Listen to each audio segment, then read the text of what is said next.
Hallelujah. Biyaya ng ating Panginoon Diyos sumagana po sa bawat isa sa atin at sa kanyang mga salita na ating pag-aaralan. Ating punto ngayon sa aklat ng Ephesians chapter 5 verse 14 to 17. Ganito ang sinasabi ng banal na kasulatan. Ephesians chapter 5 verse 14 to 17. Kaya sinasabi niya, gumising kang natutulog at magbangon ka sa gitna ng mga patay at liliwanagan ka ni Kristo. Mag-ingat nga kayong lubos kung paano kayo lumalakad, huwag gaya ng mga mangmang, kundi gaya ng marurunong. Na inyong samantalahin ang panahon sapagkat ang mga araw ay masasama. Huwag nga kayong maging mga mangmang, kundi unawain ninyo kung ano ang kalooban ng Panginoon. Pagpalain ng Panginoon ang pagkabasa ng kanyang mga salita. At ito nga yung ating pag-aaralan sa umagang ito about arising from the dead. Dito, binanggit dito ni Apostol Pablo na sinasabi niya sa mga taga-Efeso na sinasabi ron na gumising kang natutulog at magbangon sa gitna ng mga patay and then liliwanagan ng ating Panginoong Hesukristo. Kaya una ating pong tingnan yung tinatawag na paggising. O sabi nga, gumising kang natutulog at magbangon ka sa gitna ng mga patay.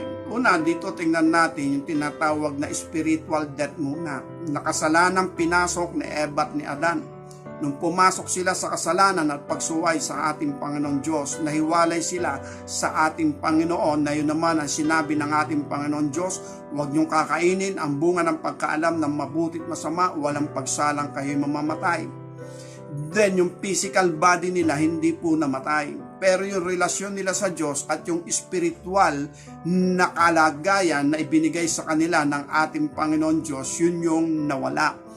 Nakat off yung larawan at wangis ng Diyos, yung righteousness and holiness. Kaya sabi natin, according to the senses of the human being, hindi na ito functionally well. Hindi na accurate itong senses na ito sa buhay ng tao. Yung righteousness, yung thinking about righteousness and emotion about holiness. Hindi na yun naging accurate. At yun nga yung nakurap, nawala. Nang ibig sabihin ay hindi na nag-function. Kaya yung sinabi ng ating Panginoon Diyos na walang pagsalang kayo'y mamamatay.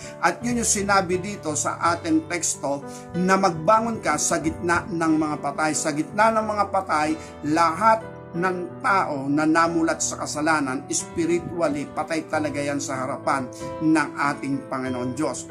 Pero doon sa unahang talata na binanggit na gumising kang natutulog, magbangon ka sa gitna ng mga patay, yung gumising, ibig sabihin merong conscious. Kaya lang yung kanilang status o yung kanilang kalalagyan ay walang pinagkaiba sa patay, bagamat kung mamasdan. Pero syempre kapag tulog may hininga, merong conscious. Kaya lang syempre pikit pa rin, hindi bumabangon, hindi gumagawa. Kaya nahahalintulad pa rin ito na kagaya rin ng isang patay. Sabi nga natin, pagkaan isang taong buhay kaya lang ay tulog at naandun siya sa gitna ng mga patay, nakahiga din, no, nakapikit din, nakahilata din, tapos yung mga kasamahan niya yung mga patay. Pag tiningnan mo, hindi mo malalaman kung may buhay pa doon o may patay, no? Kaya lang meron tinatawag na conscious, na yung nga sabi, pag ikaw ay gumising, syempre didilat ang yung mata. Then mananauli yung iyong pangunawa, yung iyong kamalayan. Then kapag ka naroon na, magpapasimula kang bumangon. Kaya lang sa ating ang karanasan, pagka tayo talaga sarap na sarap sa pagtulog, ay minsan masarap matulog kaysa kumain. No, nung bata po ako, ganun, nararanasan ko kapag dumating yung aking kapatid na ikalawa sa panganay, uso pa nun yung isang latang biskwit, no? Ganyan naman yan, pagka may mga pasalubong sa pamilya, pagka may bit-bit kang isang balding biskwit, mga bata tuwan-tuwa. Kaya ginigising ako ng mga kapatid ko, Tonay, dumating yung si Kuya Bubit. And then, mumulat yung mata ko pero talagang hinihila ako sa pagtulog kahit alam kong andyan yung kuya ko, merong isang balding balding biskwit, talagang talagang antok na antok ay tulog uli. Kaya ibig sabihin, hindi napagtagumpayan yung pagbangon, yung pagiging yung bigat ng antok niya. Kaya doon na lang, kinabukasan na lang, doon na lang ako nag-i-enjoy. Okay, nadaanan lang natin ang ibig sabihin, may mga pangyayari na kahit nagigising yung ating diwa, pero minsan sa ating pasya, sa ating kalagayan, ay mabigat pa rin yung ating mata. And then, mas mabuti pang matulog kaysa gumising, no? Pero dito sa ating teksto about spiritual matter, yung ating conscious, meron pa tayong conscious, hindi tayo totally dead. Bagamat binanggit dito, meron talagang mga patay o talagang patay talaga. Ito, yung tinatawag nating conscious, yung alam pa rin natin ang mabuti at ang masama. Nang ibig sabihin, yung conscious natin, ito nga yung pinasok ni Eva at ni Adan, nalaman ng tao mabuti at masama, kaya nga sabi ng ating Panginoon Diyos sa aklat ng Genesis, narito ang tao ay naging kagaya natin. Kaya yung consciousness na lang ng tao ay yung kagaya ng sa Diyos na nakakaalam ng mabuti at masama. Pero about yung tinatawag na larawan at wangis ng Diyos na inilagay sa tao, yung righteousness at holiness, nakurap yun, nawala yun, hindi na yun functionally well. Kaya ngayon, ang tao spiritually patay sa harapan ng Diyos. Pero yung conscious na lang ng tao na naiiwan, alam niya yung mabuti at ang masama. And then, dahil dito, eto ngayon yung conscious ng lahat ng tao kapag pumasok na tayo sa tinatawag na accountability na alam na natin ang mabuti at masama, meron na tayong pananagutan sa ating Panginoon Diyos. Kaya dito, pwede tayong magpasya. Kaya ibig sabihin, yung mga sinasabing gumising kang natutulog sa gitna ng mga patay o gumising kang natutulog at magbangon ka sa gitna ng mga patay, ang tinatawag dito ng ating Panginoon, yung mga tao na pinipili pa rin nila yung tinatawag na matuwid or else nananaig pa rin yung konsensya, na hindi pa rin nila maatim na gawin yung mga bagay na liko o masama, na ibig sabihin, minsan hindi nila, bagamat hindi naman talaga kagustuhan ng tao, napapasuot nga sa ganong kalagayan, and then matapos nilang gawin yun, nakokonsensya sila. Kaya ibig sabihin, itong mga taong ito, active pa talaga yung tinatawag na consciousness niya na tinanggap sa kanyang sarili yung pagkaalam ng mabuti at masama. Unlike sa mga tao na alam ang mabuti, alam ang masama, pero majority ay nandun na lang talaga sila sa masama. Napakaliit na bahagi na lang yung paggawa ng mabuti. Kaya dahil dito sa kalagayang ito, harinawa po maunawaan natin yung spiritual matter natin sa ating Panginoon Diyos, yun ay as in patay sa harapan ng ating Panginoon. Pero meron tayong chance na sinabi nga ng Panginoon, yung ating conscious na napapalit. Wala na yung righteousness, wala na yung holiness, pero yung conscious na napapalit sa atin, pagkaalam naman ng mabuti at masama. Bagay na sinabi nga ng ating Panginoon Diyos, narito, ang tao ay naging kagaya natin, na nakakaalam ng mabuti at ng masama. Baka ngayon iunat niya ang kanyang kamay at pumitas naman ng bunga ng punong kahoy ng buhay na walang hanggan o punong kahoy ng buhay at sila'y mabuhay magpakailanman. Kaya paalisin natin sila sa halamanan ng Eden. Kaya dahil dito, ating kunin yung sinalita ng Panginoon Diyos, ang tao ay naging kagaya natin na nakakaalam ng mabuti at masama. Yun ang conscious na dapat ay i-manage ng tao. Yung pagkaalam ng mabuti at masama, sapagkat Diyos lang ang nakakaalam ng mabuti at masama. Ang mga anghel na nilikha niya, hindi nila alam yon, no? Kaya yung napapag-aralan natin sa mga nakaraan at baka madaanan ulit natin sa susunod. Kaya dahil dito, yung pagkaalam ng mabuti at masama, Diyos lang ang meron nun. Pero dahil pumasok nga si Eva at si Adan, pumita sila ng bunga ng punong kahoy, ng pagkaalam ng mabuti at masama, dumating sa tao yung pagkaalam ng mabuti at masama, kaya lang namatay yung spiritual relation ng ating Panginoon Diyos sa tao. Kasi yung righteousness and holiness ay nawala or else na-corrupt, patay sa harapan ng Diyos. Ang pumalit ay yung tinatawag na pagkaalam ng mabuti at masama, at ito'y conscious pa rin sa tao. Ito pa rin yung ating kamalayan. Nang ibig sabihin, tayo pa rin ay may kapangyarihang magpasya gaya ni na Eva at ni Adan.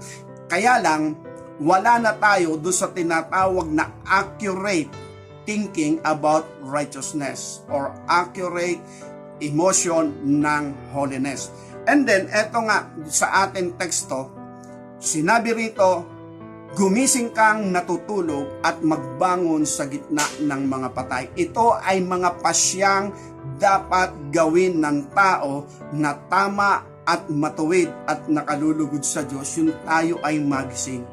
Nang ibig sabihin ng gumising kang natutulog, nahanapin natin tayo ay makabangon, na ang ibig sabihin hindi tayo totally patay sa tinatawag na kawalan ng pagkaalam sa mga bagay na kalooban ng ating Panginoon. Kasi kapag tayo ay gumising, kahit hindi pa tayo bumabangon, alam na natin kung ano yung nangyayari sa paligid. Alam na natin ang nagaganap sa kapaligiran kasi gising na tayo. Nang ibig sabihin, alam na natin kung sino yung nasa loob ng bahay, kung anong kanilang pinag-uusapan, kung anong kanilang pinagkukwentuhan, alam na natin yon. Unlike kapag tayo tulog, ay wala tayong alam doon. Kaya ibig sabihin, gising yung ating conscious, and then kapag tayo ay nagpasyang bumangon, dapat lang. Maganda yon. Kapag tayo'y bumangon, makakagawa tayo ng mga bagay na hindi nagagawa ng mga patay. Ibig sabihin, kapag tayo'y bumangon, tayo ay tumayo. Ang kasunod nito, ang sabi ron, liliwanagan ka ni Kristo.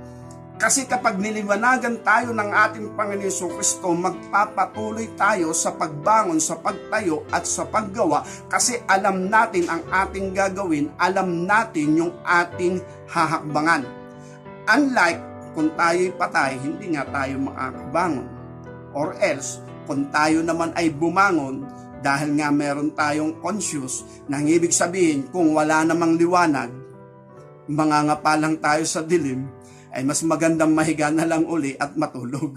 Kasi kung madilim, walang liwanag, walang ilaw, ayan, ang gagawin naman natin.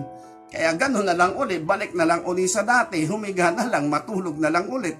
Then, kung sinabi naman ng ating Panginoon, kung tayo'y gigising sa pagkatulog at babangon tayo sa gitna ng mga patay, liliwanagan tayo ng Panginoon upang sa gayon, huwag na tayong bumalik sa ating dating kinalalagyan. Kaya ang provision ng ating Panginoon ay kasunod ng ating mga pasya, sapagkat meron nga tayong kapangyarihang magpasya at meron tayong kapangyarihan o kaunawaan ng pagkaalam kung ano ang mabuti at kung ano ang masama. At kapag pumanig tayo dito sa mga bagay na mabuti, matutuwid. Ang sabi ron, talagang totally magigising tayo. Magkakaroon talaga tayo ng kamalayan, magkakaroon tayo ng pangunawa sa mga nangyayari, nagaganap sa ating kapaligiran or else sa daigdig na ating kinalalagyan. Nagigising tayo at dahil doon, tayo ngayon ay nagpapasyang bumangon, tumayo. Sa matuwid, kapag tayo ay bumangon, tumayo, matuwid na. Hindi tayo nakabalagbag. Ibig sabihin, hindi tayo nakahiga. Ibig sabihin, bumangon tayo, tumayo tayo, at sa ating pagtayo, kung maliwanag, may direksyon tayo. Maliwanag nating nakikita ang pangyayari sa kapaligiran, sa daigdig na ating kinalalagyan. Maliwanag yung ating nakikita, natatanaw. At dahil doon, wala sa plano natin ang mahiga at matulog na lang ulit. Mangyayari yon kung wala tayong nakikita. Wala tayo sa kaliwanagan. At yun nga ang mangyayari, di ba? Ganon. No, kapag nagising ka, no, ba't madilim? Ay brown out pala. No, kaya dahil doon ay tinatamad kang bumangon. Bakit? Madilim nga eh. No, ganyan. Pagka nagba-brown out sa madaling araw, ang dilim ah. tas binuhay mo uli yung iyong panggabing ilawan, hindi na buhay. Nako, brown out, walang electric fan. Actually, tatamarin ka talagang bumangon. Mag-aantay ka na lang uli ng magliwanag. Kakantay mo na lang yung pag-uumaga. Kaya yun yung ibig ko sabihin, kapag tayo ay bumangon o tayo nagising, then wala tayong makita as in madilim. At kung tumayo man tayo, bumangon tayo, wala naman tayong direction kung saan tayo pupunta, di ang pasya na lang talaga, bumalik na lang sa dating kinalalagyan. Mahiga na lang uli at matulog na lang uli hanggang sa dumating na yung liwanag. Okay, ito yung punto. Sa usapin ng tinatawag na paggising sa atin, sinabi ito ng banal na kasulatan, sinalita ng ating Panginoong Kristo sa John chapter 5 verse 24 to 25. Ganito sinasabi ng banal na kasulatan. John chapter 5 verse 24 to 25. Katotohanan sinasabi ko sa inyo, ang dumirinig ng aking salita at sumasampalataya sa kanya na nagsugo sa akin ay may buhay na walang hanggan at hindi mapapapasok sa paghatol, kundi lumipat na sa kabuhayan mula sa kamatayan. Katotohanan sinasabi ko sa inyo, dumarating ang panahon at ngayon nga na maririnig ng mga patay ang tinig ng anak ng Diyos at ang mga karinig ay mabubuhay. Kaya ibig sabihin, darating ang panahon at sinabi ng Panginoong Hesus sa kanyang panahon at ngayon nga, maririnig ng lahat ng patay ang tinig ng anak ng Diyos at ang makarinig mabubuhay. Kaya dito, tingnan po natin na sabi ron, at ang mga karirinig ay mga bubuhay. Sabi nga, ang patay, hindi talagang makakarinig yan, patay. Pero, yung sinasabi natin about spiritual, meron nga talaga tayong conscious. As in, meron tayong conscious. Then, kung yung conscious naman natin ay natutulog, meron talagang mahimbing ang pagkatulog. No, kahit marinig ang tinig ay parang kabilang na rin sa patay.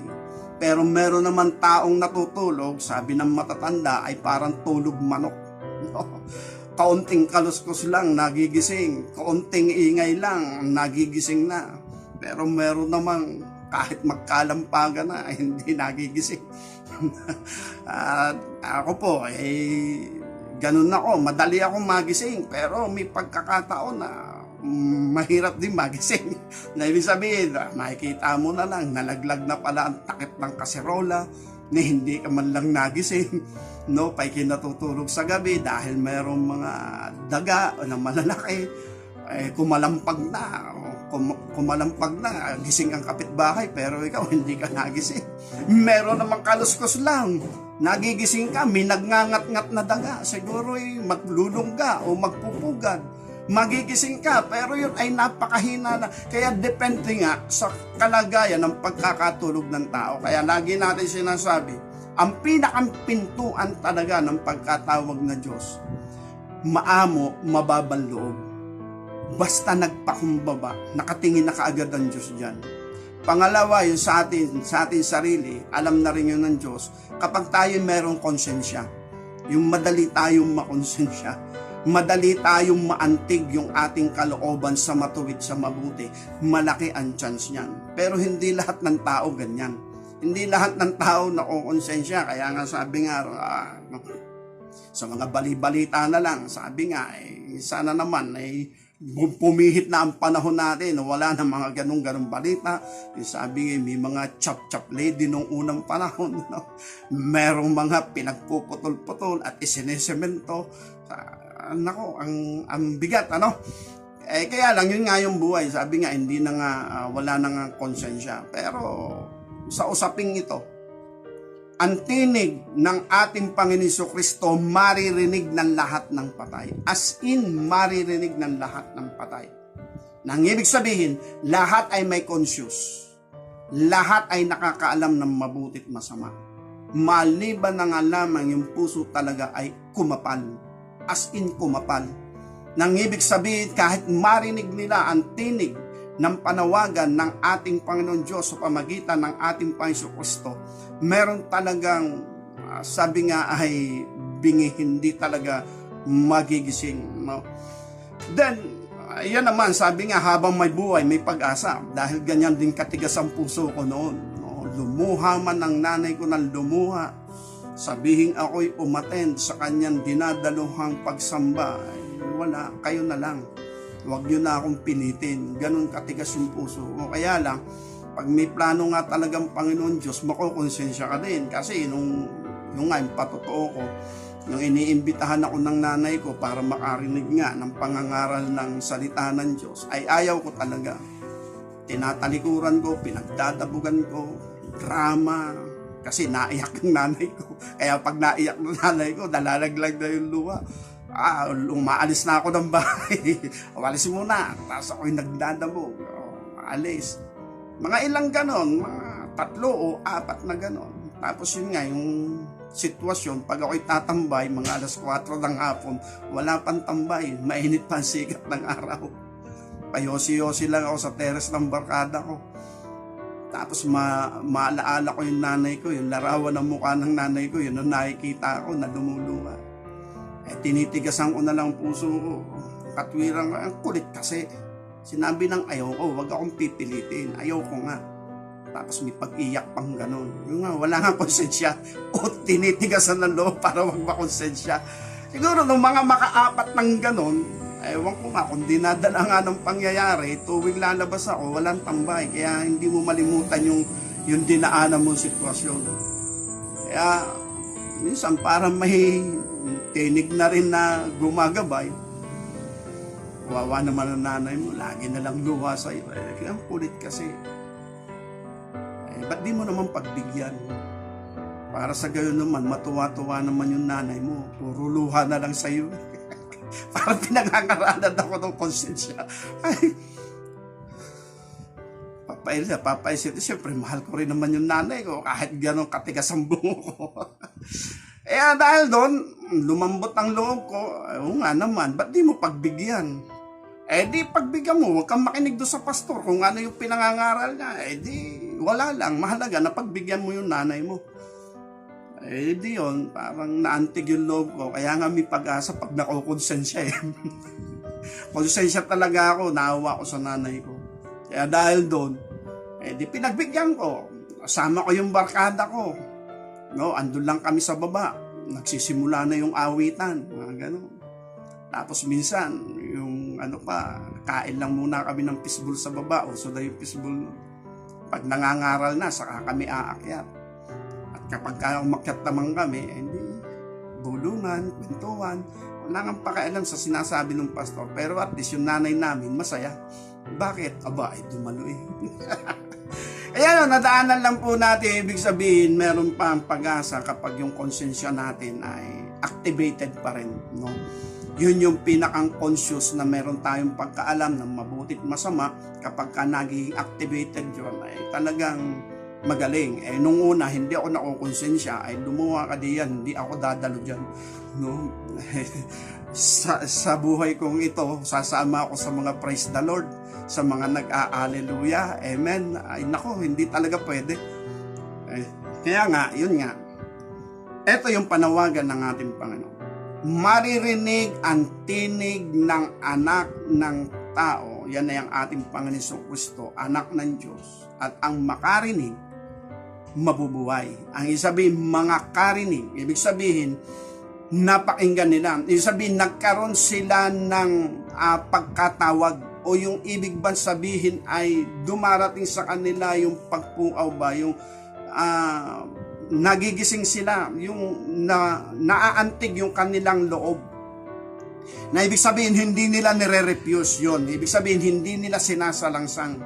Hindi nila nire-refuse, kundi nagbibigay sila ng panahon o nagbibigay sila ng pagkakataong makinig. Kaya dahil dito, doon na yun magpapasimula. Na kung saan, kapag narinig natin ang tinig ng ating Panginoon Kristo, ito ay pag-asa, ito ay liwanag, ito ay buhay. Kaya lang depende sa sitwasyon ng tao, depende nga doon sa kalooban niya. kung siya ay naroroon sa tinatawag na pagmamatigas ng loob or else malambot ang kalooban. At yung malambot ang kalooban, yun nga, buhay yung kanyang konsensya. No? And then, ito yung sinasabi ni Apostol Pablo pa rin sa aklat ng Hebreo, na sinasabi niya sa chapter 3, verse 7, na kung saan kung mapakinggan natin ang tinig ng Espiritu ng Diyos o ang Espiritu Santo, ay wag daw pagmamatigasin ng puso. Kasi nga, naroroon yung pagpapatuloy. Hebreo chapter 3 verse 7, gaya nga ng sabi ng Espiritu Santo, ngayon kung marinig niyo ang kanyang tinig, huwag niyong papagmatigasin ang inyong mga puso, gaya ng pagmumungkahi, huwag niyong pagmatigasin ang inyong mga puso gaya sa pamumungkahi, gaya ng araw ng pagtukso sa ilang, na doon ako tinukso ng inyong mga magulang sa pagsubok sa akin, na 4 na taon na nakita nila ang aking mga gawa. Nang ibig sabihin, kapag naririnig ang tinig, panawagan ng ating Panginoon, ang sabi roon, huwag daw pagmamatigasin ang puso. Kaya dito talaga makikita natin, yung sabi rito, gumising kang natutulog, magbangon ka sa gitna ng mga patay, liliwanagan ka ni Kristo. Huwag nga tayong maging mga mangmang. Ang ibig sabihin ng mangmang ay walang alam, kundi tayo daw ay maging kagaya ng marunong at unawain natin kung ano ba ang kalooban ng ating Panginoon Diyos. Kaya ibig sabihin, ano ba yung kalooban ng ating Panginoon? At ang kalooban nga ng ating Panginoon Diyos, yung magandang plano niya, layunin niya sa ating buhay. Ang sabi rito, verse 17, huwag kayong maging mga mangmang, kundi unawain nyo kung ano ang kalooban ng ating Panginoon. At ang kalooban nga ng ating Panginoon, ito ay hindi agad-agad natin mapupulpil. Step by step, aakayin niya tayo sa pangunawa, pagkaalam ng katotohanan, at habang tayo nagpapatuloy, ibig sabihin nito, hahantong tayo doon sa pinakang plano at layunin ng ating Panginoon Diyos, yung redemption. Kagaya ng sinabi natin, kung tayo tumayo at bumangon at maliwanag, maganda yung ating gagawin. Kasi maliwanag. Pero kung tayo ay magising at tayo bumangon at walang liwanag, wala tayong plano kung anong gagawin natin.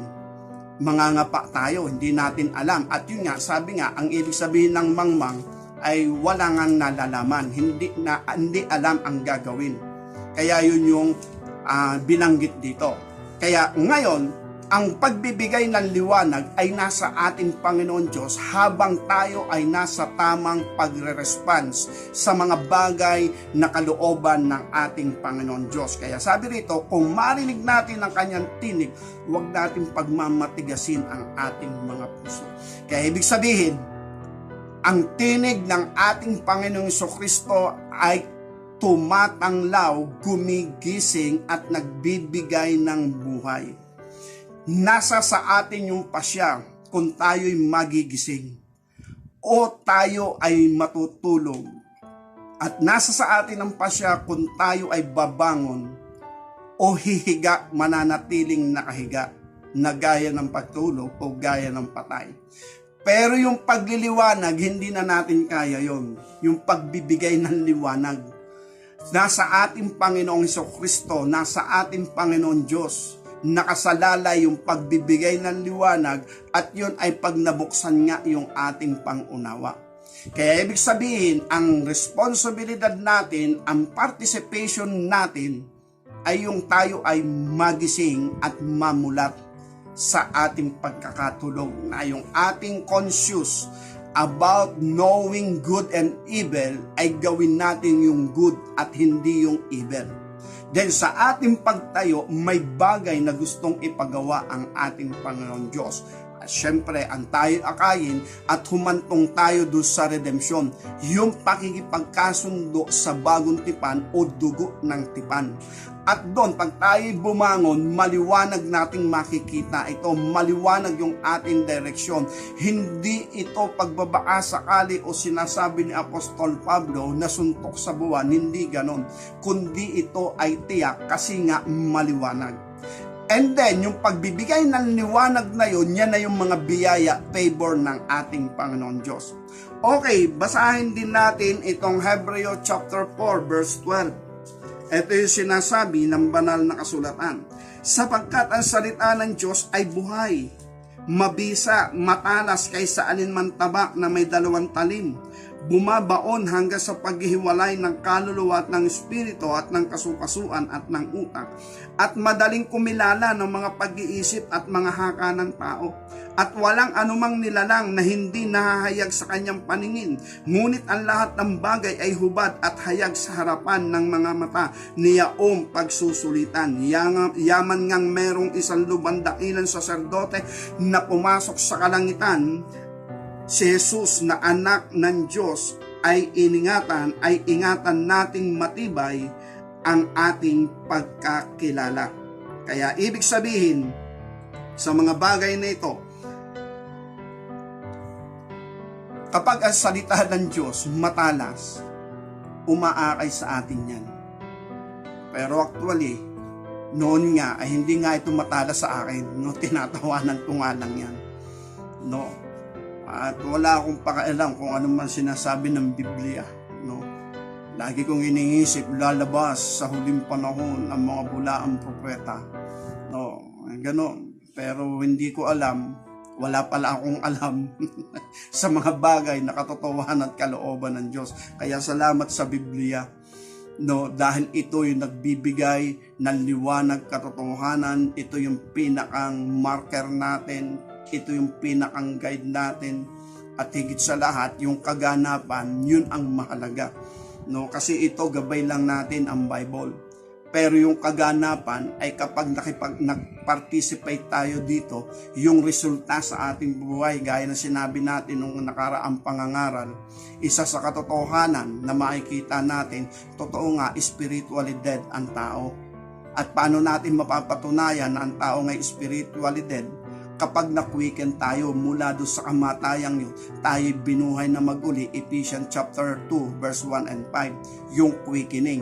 Kaya kapag dumating sa atin yung quickening, yung tinatawag na nagising tayo, nagliwanag sa atin ng katotohanan dahil bumalik yung righteousness, bumalik yung holiness. Kaya kapag bumalik yun, ay mapapatunayan nga natin, totoo nga, spiritually dead ang tao. Kasi merong quickening. Pero kung hindi natin mararanasan, kung di ko naranasan yung quickening, pwedeng totoo, pwedeng hindi, pero hindi sigurado. Pero kung naranasan natin yung tinatawag na quickening, ay sigurado, totoo yun, accurate yun. Kasi kung hindi namatay ang spiritual na sitwasyon ng tao sa harapan ng Diyos, wala nang quickening. Pero kung patay nga, nahiwalay nga ang tao sa Diyos at naranasan natin yung quickening na sinasabi ni Apostol Pablo sa Ephesians chapter 2 verse 1 and 5 at saka yung verse 6, totoo talaga na ang tao ay namatay nang pumasok si Eva at si Adan sa kasalanan. Kaya mapapatunayan natin na yun ay totoo kahit hindi natin nakita yung panahon yun. Biblia na lang ang nagkwento at si Moises pa nagsulat ng kwento, siya yung sumulat ng Genesis. Then biyaya ng Diyos, ipinalam sa kanya yung mga bagay na nakalipas at ipinasulat sa kanya ng ating Panginoon Diyos at yun naman yung nagiging gabay natin. Kaya ang talagang matibay na pagpapatunay ng spiritually dead ang tao nung pumasok si Eva at si Adan kapag tayo'y na-quicken. Kasi may quicken, hindi naman tayo makuquicken kung hindi tayo patay spiritual. Kaya dahil doon, yung katotohanan ay step by step darating sa buhay ng tao. At eto nga, sa ating sarili, kapag dumating na sa ating buhay na hindi tayo makatanggi sa salita ng Diyos, dumating sa akin yun nga yung una kong patotoo. Na kagaya ng sinasabi ko, hindi ako mahuhuli ng Biblia na yan. Ganon nga ang filosofiya ko, ganon katigas yung loob ko. Pagbibigyan ko lang ang nanay ko para wag nang lumuha, na matuwa-tuwa naman siya sa akin. No, luha na lang ang laging dulot ko sa kanyang buhay. Kaya dahil doon, pagbigyan. Pero nakatatak na sa puso ko at sa isipan ko, hindi ako madadala ng Biblia na yan at hindi rin ako madadala ng born again na yan. No, hindi ako magiging praise the Lord, hallelujah. Ganon, ay talagang hindi. Pero hindi nga natin masasabi kasi nung umiral yung konsensya, pinili ko ang tama, pinili ko ang matuwid, pinili ko ang totoo, and then inakay ako ng Panginoon hanggang sa naandito na nga ako na naghahayag ng kabutihan at kalooban ng Diyos kung paano siyang nagmahal sa tao na gaya ng pagmamahal niya sa akin. Para sa lahat ito, para sa atin lahat ito. Kaya ang pinapaliwanag natin dito, yung potensyal, yung tayo ay merong pagkakataong lahat. Kaya hindi naman ibig sabihin na tayo sarado, matigas ang ating kalooban, ay yun na ang destiny natin. Hindi naman. Kasi ganun katigas ang puso ko, pero habang nakikita ko ang katotohanan, step by step, ako naman ay lumalambot. Sabi, gumagaan din yung loob ko. Pumapanig din ako sa matuwid. At yun nga, dahil meron pang konsensya, nagpapasya ako ng tama hanggang sa makita ko mga bagay na kalooban ng Diyos. At ito naman yung aking ibinabahagi. Kaya po wala po tayong itinataas dito na samahan, organization o reliyon. Ang pinapahayag po talaga natin dito, katotohanan, ano ang dapat nating gawin ayon sa plano at layunin ng Diyos sa ating buhay. Kaya dahil dito, ang sabi rito, mauunawaan natin ang mga bagay na kalooban ng ating Panginoon Diyos. At kapag naunawaan natin ang mga bagay na kalooban ng ating Panginoon, eto na ang magandang plano nga niya sa atin. Tayo yung magiging pangunahing bunga ng ating Panginoon. Siya yung gumawa. Ito yung pinag-aralan natin noong nakaraan ayon kay Santiago chapter 1 verse 18. Ang sabi rito, sa kanyang sariling kalooban, okay, verse 17, ang bawat mabuting kaloob at ang bawat sakdal na kaloob ay pawang buhat sa itaas, na bumaba mula sa Ama ng mga ilaw na walang pagbabago ni kahit anino man ng pag-iiba. Ibig sabihin, ito yung kaloob talaga ng Diyos, ito yung plano talaga ng Panginoon, ito talaga yung gagawin. At sabi ron, wala daw pagbabago, walang pag-iiba. Verse 18, sa kanyang sariling kalooban ay kanya tayong ipinanganak sa pamagitan ng salita ng katotohanan upang tayo maging isang uri ng pangunahing bunga ng kanyang mga nilalang. Kaya ibig sabihin, dun tayo dadali ng Panginoon sa kanyang kalooban. Sabi nga, ang kaloob ng ating Panginoon Diyos, walang pag-iba, walang pagbabago, kundi ito yung nais niya, makasama niya tayo kung saan siya naroroon. At ito yung tinatawag na buhay na walang hanggan. Kaya ito, panawagan ito sa lahat, hindi lang sa Israel. Kaya ito isinulat ni Apostol Pablo sa mga taga-Efeso na hindi sa mga Hudyo. Pero ang banal na kasulatan, sabi rito, walang pagbabago. Ang unang plano talaga, priority ay sa mga Hudyo. Pero hindi lamang mga Hudyo, kundi lahat ng tao, kahit mga hintil, at tayo bilang Pilipino, tayo po yung mga hintil. Pero sa biyaya ng ating Panginoon Diyos, sabi nga, walang pagbabago kahit tayo hintil, pero kung tayo ay gising sa katotohanan, yan ang nais ng ating Panginoon Diyos para sa lahat. Walang Hudyo, wala daw Griego, na sinasabi ni Apostol Pablo sa Romans chapter 1. Walang Hudyo, walang Griego, kahit pa silang mga hintil, basta gising sila sa katotohanan. Sabi nga, mulat sila sa katotohanan. Kaya dahil dito mga kapatid, sa ating Panginoon Diyos, napakaganda na nakikita natin na ang ating pasya, hakbang ay tumutugma sa plano layunin ng ating Panginoon Diyos at meron tayong pattern, ang banal na kasulatan. Then higit sa lahat na gagabay sa atin, yun na nga ang espiritu ng katotohanan. Siya ang magtuturo sa atin sa lahat ng mga bagay at hindi sa kasinungalingan. Kaya napakalalim. Ibig sabihin, malalim po talaga. Tingnan po natin yung aklat na sinabi ni Apostol Pedro. Tingnan natin kung si Apostol Pedro nga yung may sabi nito, na kung saan, unahin po natin si Juan. John, okay, si Juan po. 1 John chapter 2, verse 27. Ganito ang sinasabi.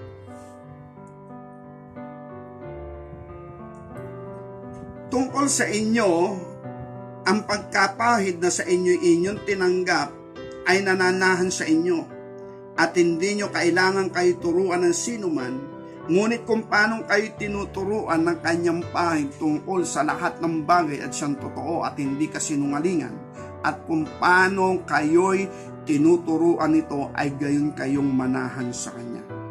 Ngayon, mumunti kong mga anak, manahan kayo sa kanya, upang kung siya'y mahayag ay magkaroon kayo ng pagkakatiwala at huwag tayong mga pahiya sa harapan niya sa kanyang pagparito. Kung nalalaman niyong siya'y matuwid, nalalaman naman ninyo na ang bawat gumagawa ng katwiran ay ipinanganak niya. Kaya nga sabi natin, kapag dumating ang mang-aaliw sa matuwid, ang Espiritu Santo, ang Espiritu ng katotohanan, siya yung magtuturo sa inyo, siya yung gagabay sa inyo.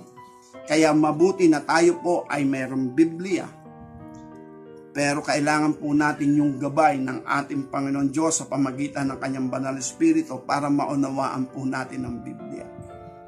At kung meron man na sabing nakikinig sa mga pangangaral ng salita ng Diyos, ang Espiritu Santo pa rin ang magtuturo sa atin para maunawaan natin ang pamamahayag ng salita ng Diyos.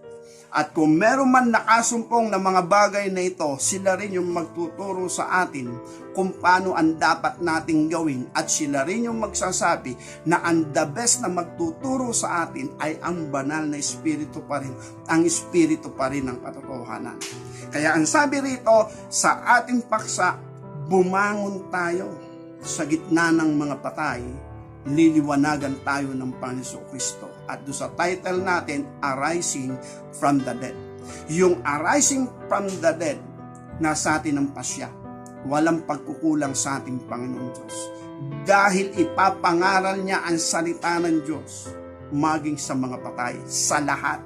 Sabi nga, ito ngayon natin, sa totoo lang, meron mga tayo nakikita, mga nangangaral sa bus, may nangangaral sa mga lansangan, may nangangaral sa palengke. Wala lang. Sabi nga, pangaralan mo sila, yung iba'y tatawa-tawa, yung iba'y galit. Meron naman nakukonsensya, meron mas sumisimpati. Kaya ibig sabihin, ipahayag ang salita ng Diyos, pero hindi pa yun yung kaganapan. Ang kaganapan ay yun, tayo ay humantong sa pag-aakay sa atin ng ating Panginoon Kristo hanggang doon sa tinatawag na makipagkasundo tayo sa dugo ng tipan. At kapag nangyari, naganap sa atin yon, itong 1 John chapter 2 verse 27, saka pa lang ito mangyayari, magaganap. And then dito papasok yung unity. Nang ibig sabihin ay tayo magkakaisa sa pagkatawag sa atin ng Panginoon. Magkakaisa tayo sapagkat iisa ang gumawa sa atin sa isang buhay na sabi nga ay ipinanganak sa katotohanan. Kaya dahil dito yung unity, yun ang pinakamaganda. At yan yung great awakening na. Kasi napakahirap po niyang unity, pero sa Diyos walang imposible. Kaya nga sinasabi ng aklat ng Kronika na sinasabi, kung ang aking bayan na tinawag sa aking pangalan ay magpakumbaba, hanapin ang aking mukha, tumalikod sa kanilang mga kasalanan. Ang sabi ron, pagagalingin ko, didinggin ko ang kanilang mga tinig, at pagagalingin ko ang kanilang bayan. Pero actually, sa loob pa lang ng bahay, kung meron kang anak na 5, mahirap mong pagkasunduin yan, yung 5 mong anak, kahit nga 3. Ako nga, may anak. May anak kami, ni Mrs. isa. Minsan di pa kami magkasundo 3. At ang pag-uusapan lang dyan kung ano yung ulam. Ulam lang ha. Meron yung gusto isa, meron yung isa ganito ang gusto. Ibig sabihin, sa usaping ganon, ay napakahirap magkaroon ng unity, lalo na kung marami. Yun yung ibig kong sabihin. Ito sinabi 2 Chronicle chapter 7 verse 14. Kung ang aking bayan na tinawag sa pamagitan ng aking pangalan ay magpakumbaba, dumalangin, hanapin ang aking mukha, talikuran ang kanilang masasamang lakad, aking ngan didinggin sa langit, ipapatawad ko ang kanilang kasalanan at pagagalingin ko ang kanilang lupain. Ngayon, ang aking mga mata ay didilat at ang aking pakinig ay makikinig sa dalangin na gagawin sa dakong ito. Kaya ibig sabihin, kaya ng ating Panginoon Diyos na isang bayan ay pagkaisahin. Sa plano niya, hindi sa kanya-kanyang plano. Sa iisang plano, plano ng Diyos. Kaya dahil dito, kung tayong lahat ay dadaan sa tinatawag na redemption, sa kalooban ng ating Panginoon Diyos, lahat tayo magkakasundo tayo. Lahat tayo magkakaisa tayo sa iisang pattern, sa iisang layunin ng ating Panginoon. Pero wag na muna nating hintayin yung mga panahon yun. Unahin muna natin yung ating sarili para tayo ay dagdag na katunayan sa magandang plano ng Diyos sa ating bayan, maging sa bansang Israel. Kaya dahil dito mga kapatid sa ating Panginoon Diyos, harinawa ang pagdating ng mang-aaliw, ang Espiritu Santo, ang Espiritu ng katotohanan dumating sa atin sapagkat ang tinig ng pag-asa, liwanag, katotohanan, katwiran ng ating Panginoon Diyos sa kanyang banal na Espiritu kapag ang tinig ng ating Panginoon Kristo ay napakinggan ng lahat. Actually, mauuna dyan yung mga gising. Magre-response, babangon. Pero ibig sabihin, yung mga nananatili pa rin tulog o nananatiling patay, titigilan na ng ating Panginoon Diyos. Hindi naman. Patuloy pa rin tatawag ang ating Panginoon, kaya lang wag mahuli ang lahat habang yung ating physical body malakas pa. Dahil kapag tayo ay umalis na dito sa ating physical body at umalis na sa ibabaw ng lupang ito, doon napuputol na ang ating pag-asa. Ang kasunod doon, paghuhukom. Itinakda sa tao ang mamatay na minsan. Pagkatapos noon ay ang paghuhukom. Kaya dahil dito mga kapatid sa ating Panginoon Diyos, harinawa ang mga salitang ating napapakinggan ay pumupukaw ng ating kalooban step by step at harinawa yung banal na Espiritu, ang Espiritu ng katotohanan dumating sa ating buhay. Siya yung gagabay sa atin kung ano ang katotohanan. Yan ang magdiliwanag sa atin. Pagbulayan natin ang kanyang salita, aral at turo, araw at gabi, hindi po tayo maliligaw habang ang pasya natin laging sa matuwid, laging sa kabanalan ng Diyos. Siya yung magbibigay sa atin ng kaunawaan sa buong katotohanan. Harinawa mga kapatid sa ating Panginoon Diyos, dumating sa atin ang mga bagay na ito, naunawaan po natin or else hingin pa natin sa ating Panginoon Diyos ang marami pang bagay na nais niyang gawin sa atin. Yung nga yung ating panalangin, bakit ba tayo narito sa ibabaw ng lupa? Siya ang may akda, then pakumbaba lang tayo. Lord, mangyari nawa yung mga bagay na yon. At maging kabahagi po kami sa iyong paggawa, Panginoon. Maging daluyan mo kami ng biyaya mo, maging daluyan mo kami ng liwanag at pag-asa para sa aming kapwa. Walang itinatanging tao. Sabi nga, maging sino ka man. Sabi nga nung mga narinig ko noon, siguro mga programang matatagal na, no, naririnig ko sa mga programa, matagal ng programa yun, sa radyo yata yun. Yung sabing, kapwa ko, mahal ko. Meron ganong programa. Pero ngayon, yung sa ngayon, ang uso na, napapakinggan na natin ay yung maalaala mo kaya. Yung mga ganon na lang. Pero nung unang panahon, nung bata ako, may naririnig akong ganon Nadaanan lang natin. Kapwa ko, mahal ko. The best po yun. Talagang maganda yun. Magandang prinsipyo yun na taglayin po natin sa ating pagkatao. Pagpalain nawa tayo lahat ng ating Panginoon Diyos sa kanyang kapurihan magpakailan-kailanman. Amen.